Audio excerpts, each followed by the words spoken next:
said that Cambridge Analytica has suspended its CEO, but you also just heard what Adam Schiff said about needing Mark Zuckerberg and the CEOs to talk to them about what's going on.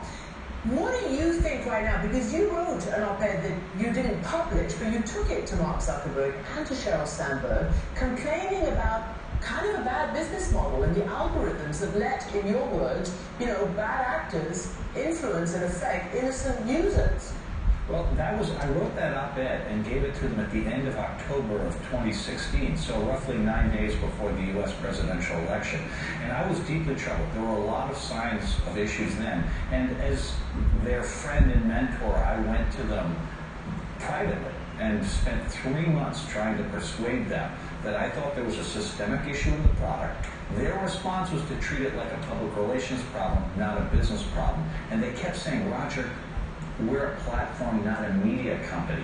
We're not responsible for what third parties do. And I kept saying to them, I'm sorry, guys, you have 1.7 billion members. That's the number they had then. If they decide you're responsible, it won't matter what the law says.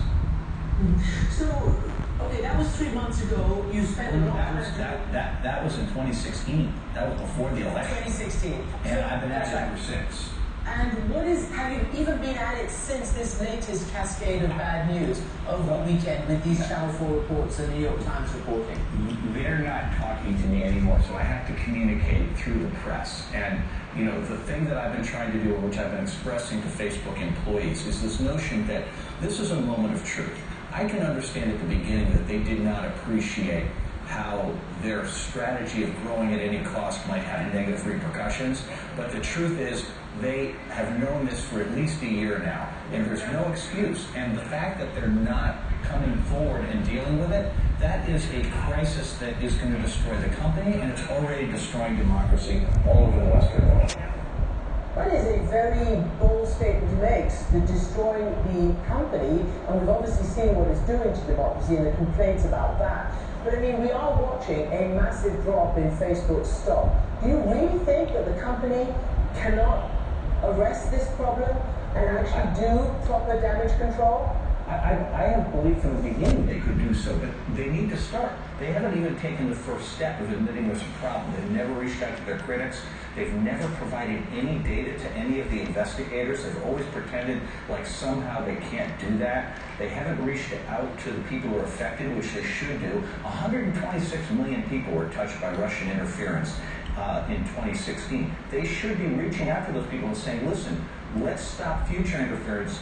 What the Russians are trying to do is to keep you from voting by making you feel bad about democracy, and so everyone should go out and vote. And by not doing that, Facebook is basically saying, this is not our problem, we don't care. And I'm going, guys, come on. And you can see it in their numbers. There was less usage of Facebook in North America in the fourth quarter for the first time in history. That'll be true in the March quarter. And who knows, if they don't do something pretty soon, people are going to realize they can't trust Facebook anymore. And that is the problem I'm talking about that might threaten them permanently. So what do you make? You heard Congressman Schiff, and I said that the British Parliament are also requesting and requiring that Mark Zuckerberg himself comes to testify about these issues. And you've heard that Facebook says that it will testify before a number of committees in the next week or the coming week. Is that enough? Do you think Mark Zuckerberg needs to go to Congress and save the day for himself? Well, I don't know that he can save the day, but the first step of healing is to go in and admit you have a problem and go and address the people who are doing the work. And Mark has made billions of dollars from this. He can't hide in a bunker. I mean, I would just say to him right now, dude, come on out and handle this thing. You're a big guy. You can be a hero in your own movie by getting in front of this thing now, recognizing there's a problem with the product, and committing and actually doing the things necessary to fix it. I think people will reward him with trust if he does that. But every day that goes by that they don't do it makes that a lot harder to do.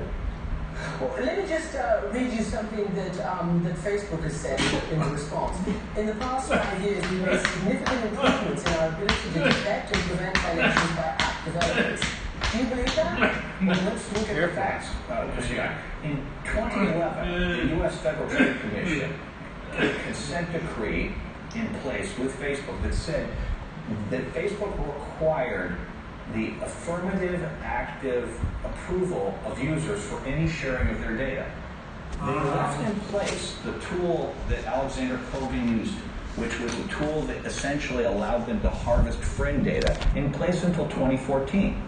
My partner, Sandy Parakilas, just wrote an op-ed in The Guardian in which he pointed out that when he was in charge of privacy on the Facebook platform for applications, exactly that role, they had no engineering resources to make sure that they actually did protect it. I think the company has shown a flagrant disregard since at least 2011, and I don't think we should accept anything they say. I think this is one of those things where show me the money. Show us that you've actually made changes. Demonstrate that you're protecting people, because the timeline here does not make Facebook's case at all. So I said that you're an early investor and you're still a stockholder, a shareholder. I am. Yeah. So for many reasons you're concerned about this, but I want to play you, or rather read to you, a quote that was from Mark Zuckerberg, admittedly when he was about 19 years old, when he's still at university, and it was instant message exchanging while at Harvard. So we can see it, we can put it up, and he's basically saying to a friend, if you ever need info about anyone at Harvard, just ask. I have over 4,000 emails, pictures, addresses. And the friend says, what? How'd you manage that one? He says, people just submitted it. I don't know why. They trust me, dumb expletive. Later he told the New Yorker about that I think I've grown and learned a lot.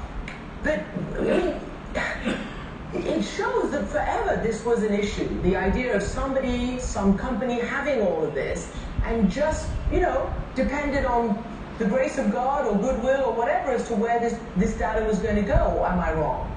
Well, I think, Christian, one of the factors here is that Silicon Valley has a culture of libertarianism that basically says that moving fast and breaking things is okay, that nobody's responsible for anyone but themselves, and it's okay to break things because it's somebody else's problem. And when I knew Mark, which was 2006 to 2009, he was a really decent, wonderful person. I liked him enormously. I mean, he was really intense and he was different, but in a way that struck me as being really constructive.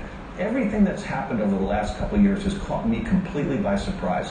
And frankly, every day that goes by that it continues, I find astonishing. And I want to plead with him to just step back a little bit, look at this, and recognize that it doesn't have to be this way. He doesn't have to be the enemy. All right. Roger McNamee, thank you so much. All those questions we hope will be answered in the upcoming weeks. Now, in the meantime,